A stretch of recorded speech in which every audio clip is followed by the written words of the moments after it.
Metropolis by Thea Von Harbou. Chapter 1.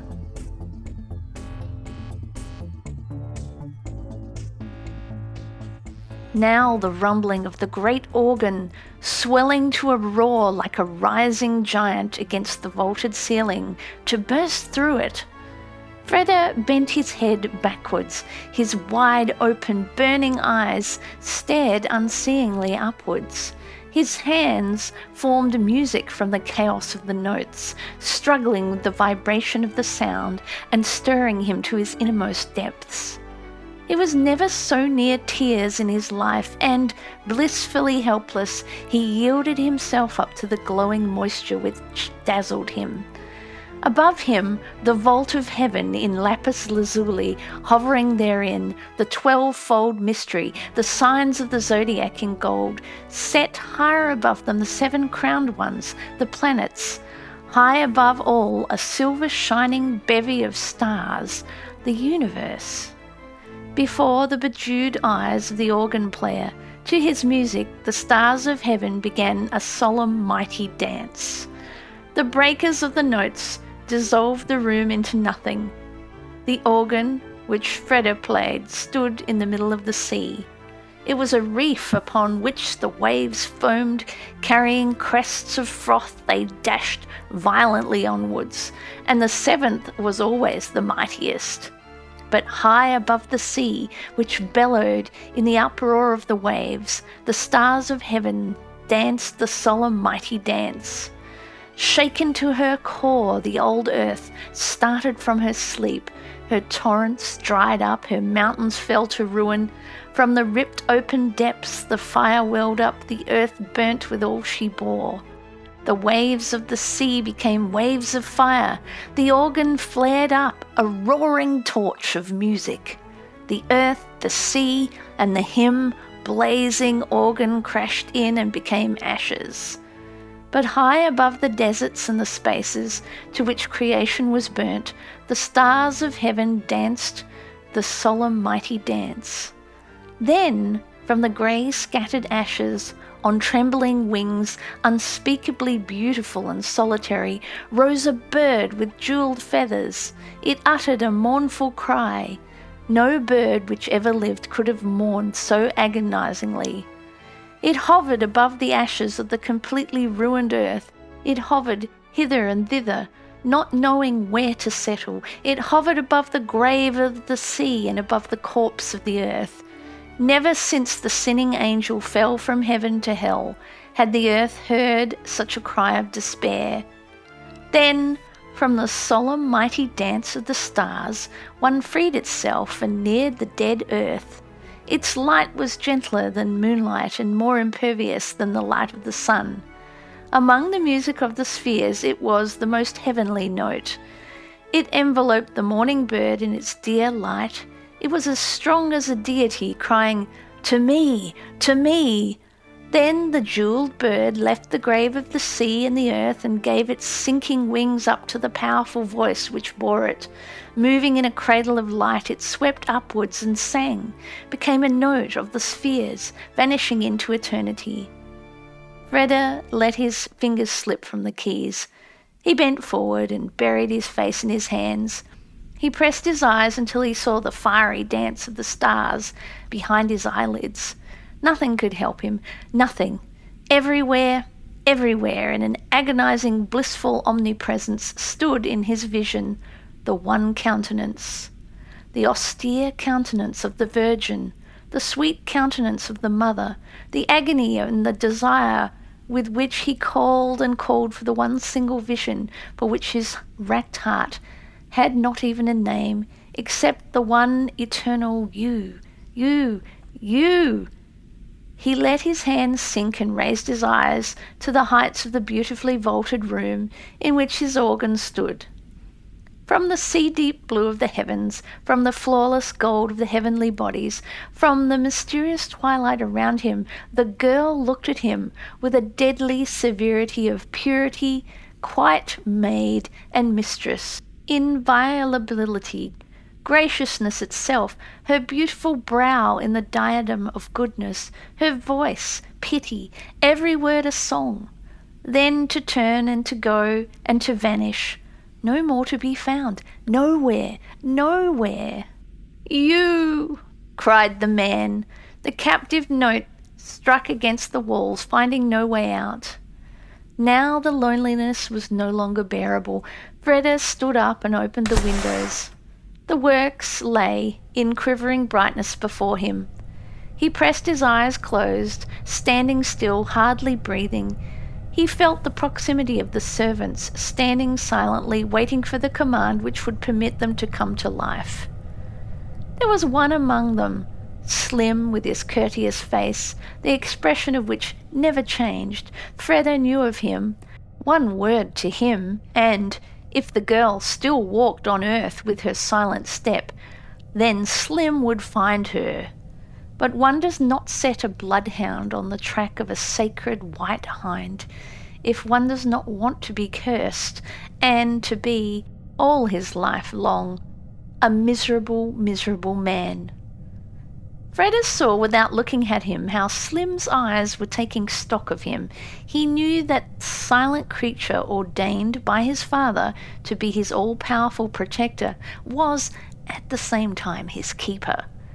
During the fever of nights, bereft of sleep, during the fever of his work, in his workshop, during the fever when playing his organ, calling upon God, there would be Slim measuring the pulse of the son of his great master. He gave no reports, they were not required of him, but if the hour should come in which they were demanded of him, he would certainly have a diary of faultless perfection to produce. From the number of steps to which one in torment treads, out of his loneliness with heavy foot, from minute to minute, to the dropping of a brow into propped-up hands, tired with longing. Could it be possible that this man who knew everything knew nothing of her? Nothing about him betrayed that he was aware of the upheaval in the well-being and disposition of his young master since that day in the Club of the Suns, but it was one of the slim, silent one's greatest secrets never to give himself away, and although he had no entrance to the Club of the Suns, Freda was by no means sure that the money-backed agent of his father would be turned back by rules of the club. He felt himself exposed, unclothed.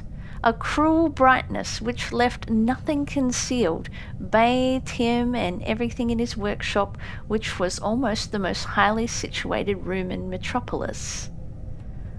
"I wish to be quite alone," he said softly. Silently the servants vanished. Slim went, but all these doors, which closed without the least sound, could also without the least sound be opened again to the narrowest chink. His eyes aching, Freda fingered all the doors of his workroom. A smile, a rather bitter smile, drew down the corners of his mouth. He was a treasure which must be guarded as crown jewels are guarded, the son of a great father, and the only son. Really the only one? Really the only one? His thoughts stopped again at the exit of the circuit, and the vision was there again, and the scene and the event. The Club of the Suns was perhaps one of the most beautiful buildings of Metropolis, and that was not so very remarkable, for fathers for whom every revolution of a machine wheel spelt gold had presented this house to their sons. It was more a district than a house. It embraced theatres, picture palaces, lecture rooms, and a library in which every book printed in all the 5 continents was to be found, racetracks and stadium, and the famous Eternal Gardens.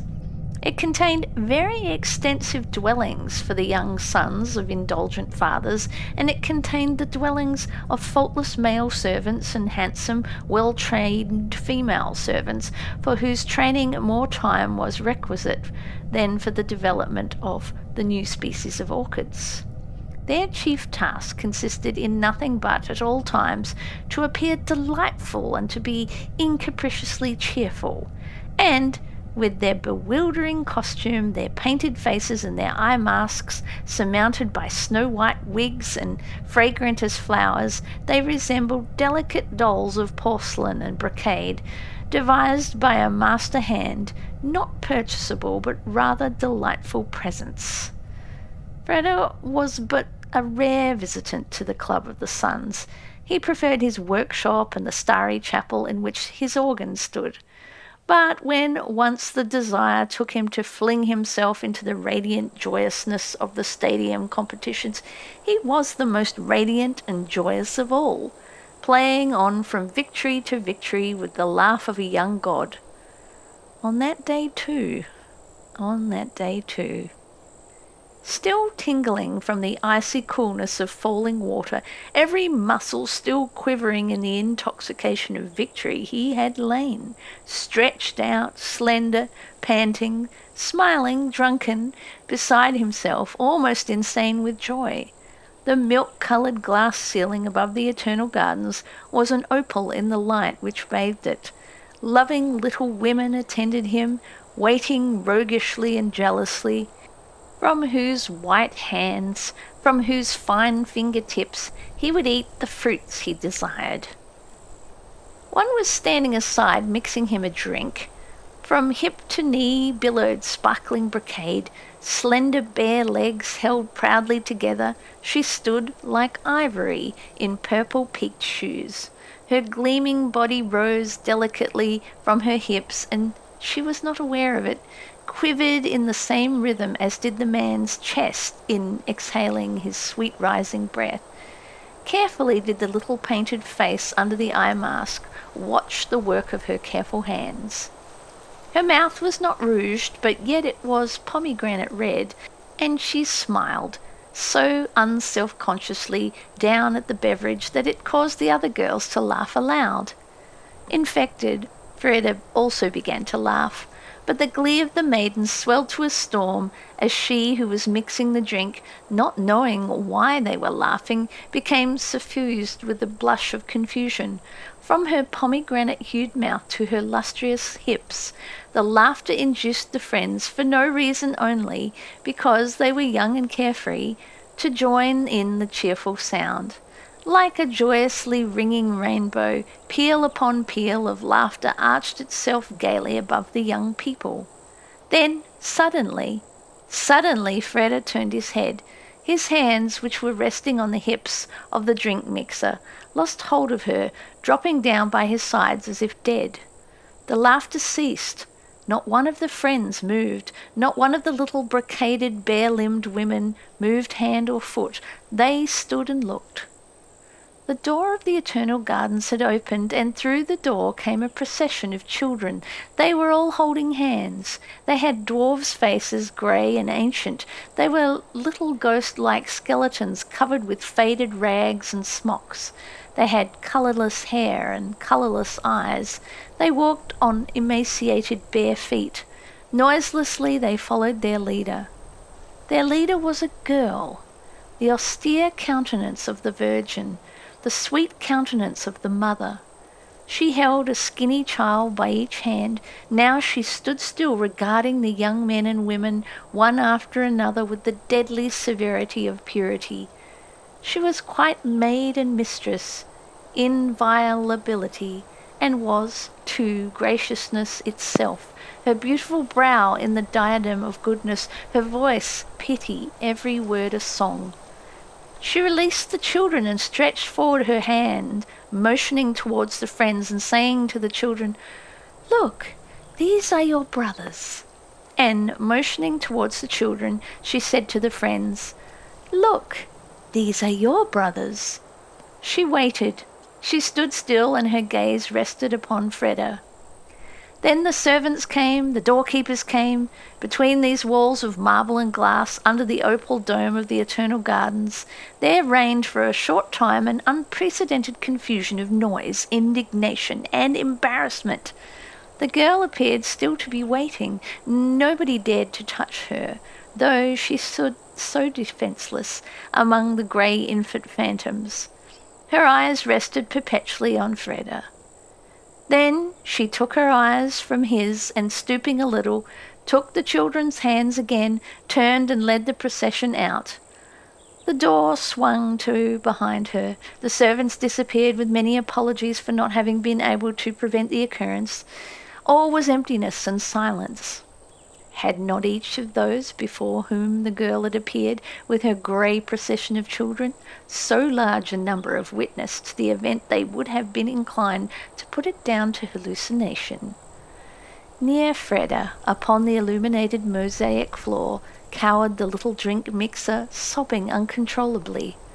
With a leisurely movement, Freda bent towards her and suddenly twitched the mask, the narrow black mask, from her eyes. The drink mixer shrieked out as though overtaken in stark nudity. Her hands flew up, clutching and remaining hanging stiffly in the air. A little painted face stared horror-stricken at the man. The eyes thus exposed were senseless, quite empty. The little face from which the charm of the mask had been taken away was quite weird. Freda dropped the black piece of stuff. The drink mixer pounced quickly upon it, hiding her face. Freda looked around him. The eternal garden scintillated. The beautiful beings in it, even if temporarily thrown out of balance, shone in their well-cared forness, their cleanly abundance. The odour of freshness which pervaded everywhere was like the breath of a dewy garden. Freda looked down at himself. He wore, as all the youths in the House of the Suns, the white silk which they wore but once, the soft, supple shoes with noiseless soles. He looked at his friends. He saw these beings who never wearied unless from sport, who never sweated unless from sport, who were never out of breath unless from sport. Beings requiring their joyous games in order that their food and drink might agree with them, in order to be able to sleep well and digest easily. The tables at which they had all eaten were laid as beforehand with untouched dishes. Wine, golden and purple, embedded in ice or warmth, was there proffering itself like the loving little women. Now the music was playing again. It had been silenced when the girlish voice spoke the 5 soft words. "Look, these are your brothers." And once more, with her eyes resting on Freda, "Look, these are your brothers." As one suffocating, Freda sprang up. The masked woman stared at him. He dashed to the door. He ran along passages and down steps. He came to the entrance. Who was that girl? Perplexed shrugs, apologies. The occurrence was inexcusable. The servants knew it. Dismissals in plenty would be distributed. The major domo was pale with anger. "I do not wish," said Freda, gazing into space, "that anyone should suffer for what has happened. Nobody is to be dismissed. I do not wish it." The major domo bowed in silence. He was accustomed to whims in the Club of the Suns. "Who is the girl? Can nobody tell me?" "No, nobody. But if inquiry is to be made—" Freda remained silent. He thought of Slim. He shook his head, first slowly and then violently. "No. One does not set a bloodhound on the track of a sacred white hind." "Nobody is to inquire about her," he said tonelessly. He felt the soulless glance of the strange hired person upon his face. He felt himself poor and besmirched. In an ill temper which rendered him as wretched as though he had poison in his veins, he left the club. He walked home as though going into exile. He shut himself up in his workroom and worked. At nights he clung to his instrument and forced the monstrous solitude of Jupiter and Saturn down to him. Nothing could help him. Nothing. In an agonizing, blissful omnipresence stood before his vision the one countenance, the austere countenance of the Virgin, the sweet countenance of the Mother. A voice spoke. "Look, these are your brothers. and the glory of the heavens was nothing, and the intoxication of work was nothing, and the conflagration which wiped out the sea could not wipe out the soft voice of the girl. Look, these are your brothers. My God, my God. With a painful, violent jerk, Freda turned around and walked up to his machine. Something like deliverance passed across his face as he considered this shining creation, waiting only for him, of which there was not a steel link, not a rivet, not a spring which he had not calculated and created.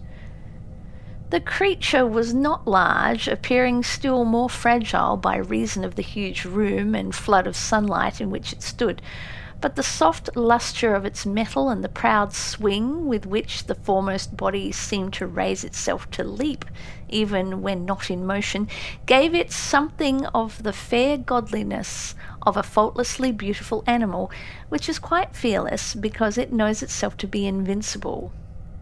Freda caressed his creation. He pressed his head gently against the machine.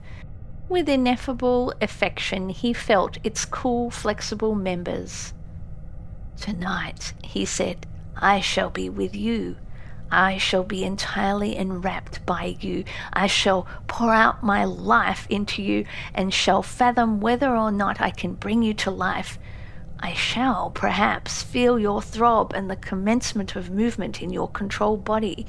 I shall, perhaps, feel the giddiness with which you throw yourself out into your boundless element, carrying me, the man who made, through the huge sea of midnight. The 7 stars will be above us, and the sad beauty of the moon. Mount Everest will remain a hill below us. You shall carry me, and I shall know. You carry me as high as I wish." He stopped, closing his eyes. The shudder which ran through him was imparted a thrill to the silent machine. "But perhaps," he continued without raising his voice, "perhaps you notice, you, my beloved creation, that you are no longer my only love. Nothing on earth is more vengeful than the jealousy of a machine which believes itself to be neglected. Yes, I know that. You are imperious mistress. Thou shalt have no other gods before me. Am I right? I thought apart from you. You feel it at once and become perverse. How could I keep it hidden from you that all my thoughts are not with you? I can't help it, my creation. I was bewitched. Machine? I press my forehead upon you, and my forehead longs for the knees of the girl of whom I do not even know the name." He ceased and held his breath. He raised his head and listened. Hundreds and thousands of times he had heard that same sound in the city, but hundreds and thousands of times it seemed to him he had not comprehended it.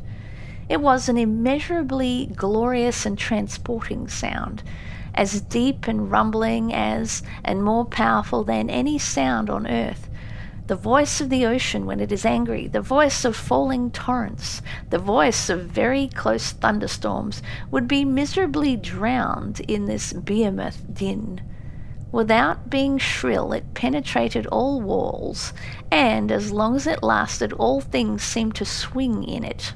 It was omnipresent, coming from the heights and from the depths, being beautiful and horrible, being an irresistible command.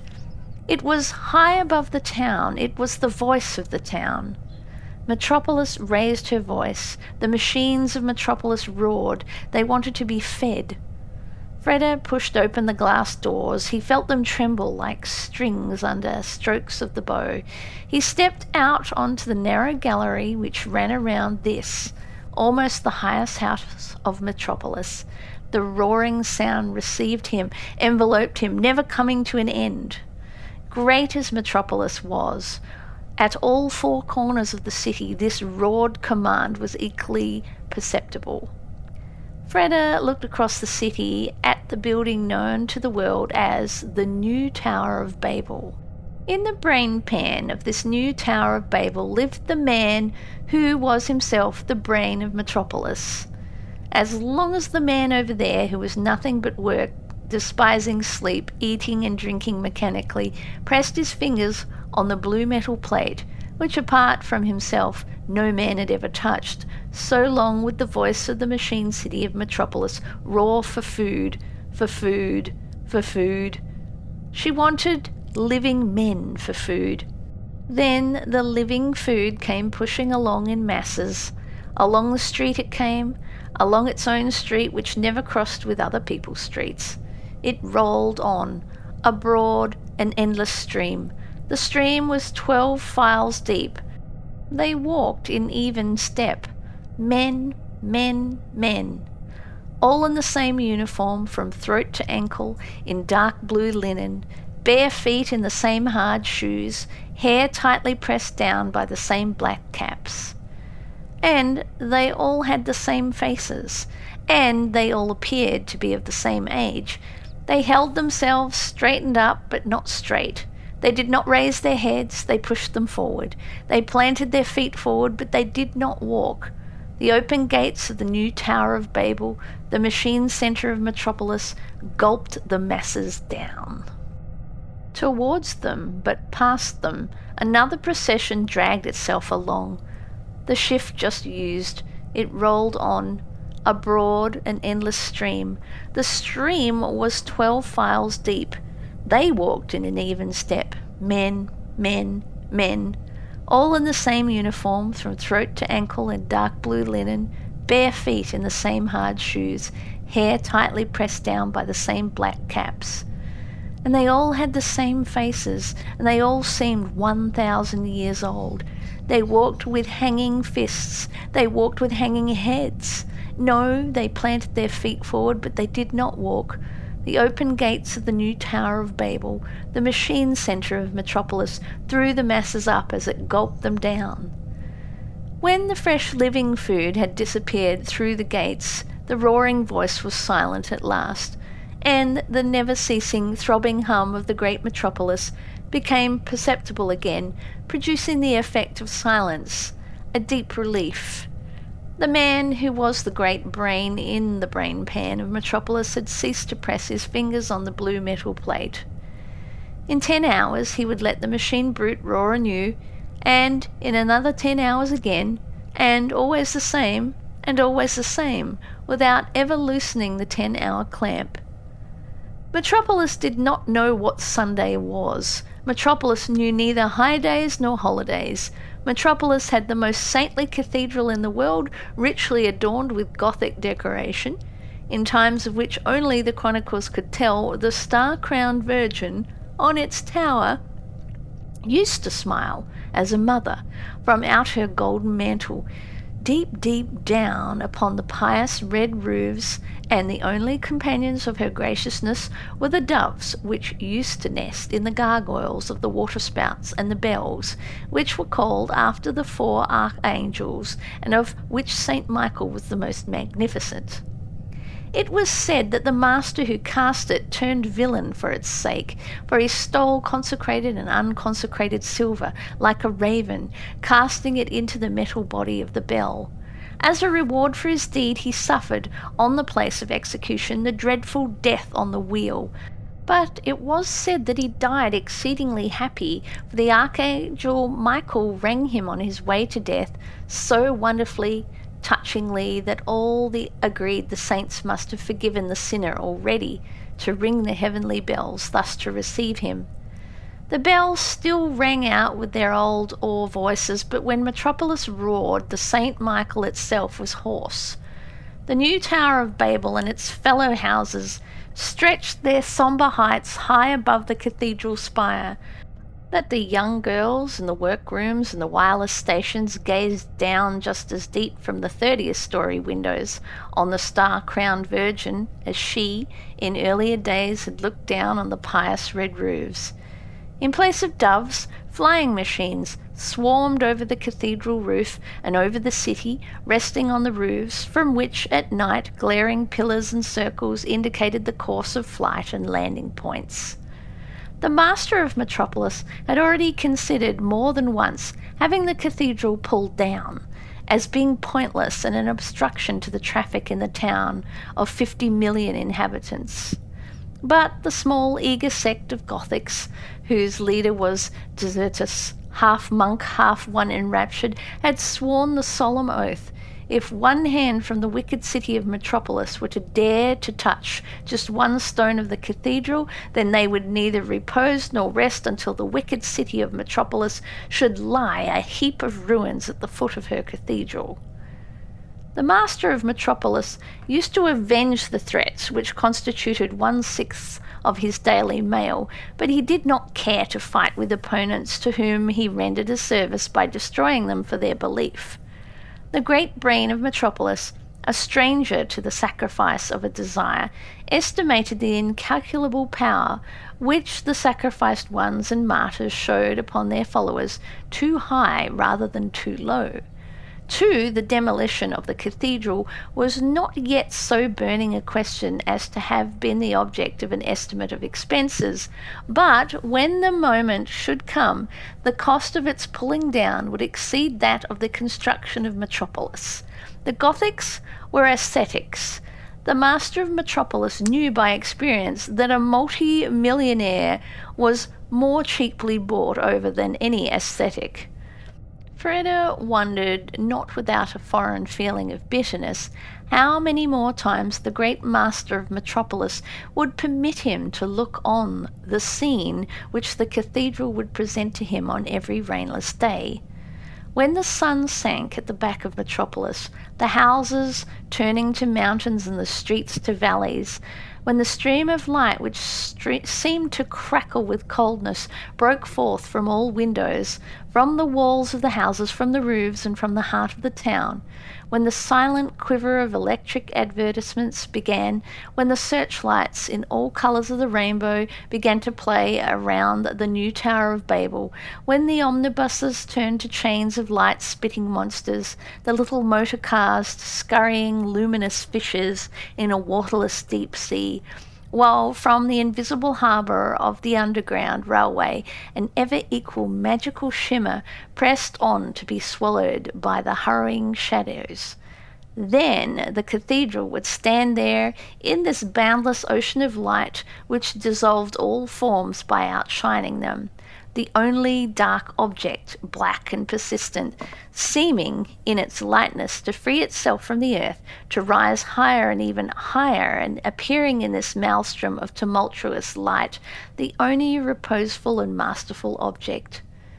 But the Virgin on the top of the tower seemed to have her own gentle starlight, and hovered, set free from the blackness of the stone, on the sickle of the silver moon above the cathedral. Freda had never seen the countenance of the Virgin, and yet he knew it so well he could have drawn it, the austere countenance of the Virgin, the sweet countenance of the Mother. He stooped, clasping the burning palms of his hands around the iron railing. "Look at me, Virgin," he begged. "Mother, look at me." The spear of a searchlight flew into his eyes, causing him to close them angrily. A whistling rocket hissed through the air, dropping down into the pale twilight of the afternoon. The word Yoshiwara. Remarkably white and with penetrating beams, there hovered, towering up over a house which was not to be seen, the word cinema. All the 7 colours of the rainbow flared, cold and ghost-like, in silently swinging circles. The enormous face of the clock on the new Tower of Babel was bathed in the glaring crossfire of the searchlights, and over again from the pale, unreal-looking sky dripped the word Yoshiwara. Freda's eyes hung on the clock of the new Tower of Babel, where the seconds flashed off as sparks of breathing lightning, continuous in their coming as in their going.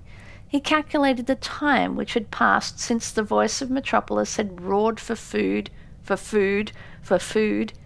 He knew that behind the throbbing second flashes on the new Tower of Babel, there was a wide bare room with narrow windows, the height of the walls, switchboards on all sides, right in the centre, the table, the most ingenious instrument which the master of Metropolis had created, on which to play alone as solitary master. on the plain chair before it, the embodiment of the great brain, the master of Metropolis. Near his right hand, the sensitive blue metal plate, to which he would stretch out his right hand with the infallible certainty of a healthy machine when seconds enough had flicked off into eternity to let Metropolis roar once more. For food, for food, for food. In this moment, Freda was seized with the persistent idea that he would lose his reason if he had once more to hear the voice of Metropolis thus roaring to be fed.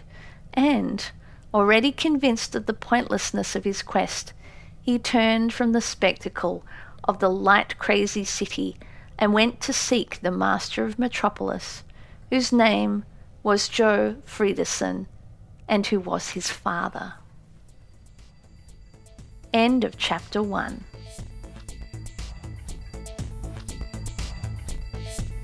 If you are enjoying these audiobooks, please take the time to subscribe, press like, leave a comment, or share this channel with your friends who also enjoy listening to audiobooks. Thank you.